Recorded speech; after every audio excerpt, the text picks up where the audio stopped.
زعماء الأصنام الحمد لله اهتدوا وجاءوا بالأصنام لتحرق. كل حمل صنمه وجاء به.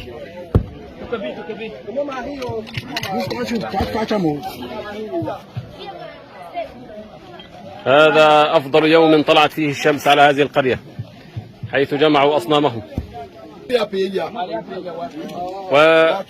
وزعماء الأصنام هؤلاء سيعيدون نطق الشهادة بعد اللقاء الخاص بهم. أشهد أن لا إله إلا الله وأشهد أن محمدا رسول الله. أشهد أن لا إله إلا الله وأشهد أن محمدا رسول الله. هيا اجعلهم يحرقون هذه الشياطين. الله أكبر، الله أكبر.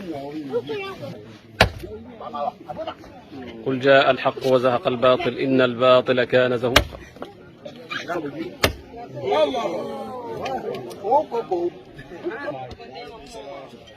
وقل جاء الحق وزهق الباطل إن الباطل كان زهوقا.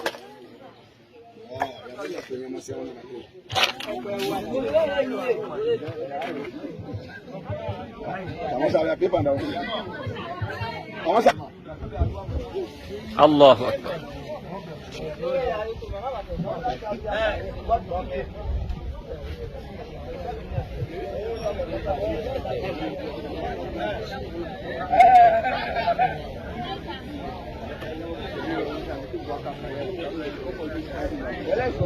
في محفل كبير تخلصت القرية الكريمة من أصنامها وأسلموا جميعا، والحمد لله رب العالمين في هذا اليوم الطيب، يوم 12 من شهر جمادى الآخرة سنة 43 و400 وألف.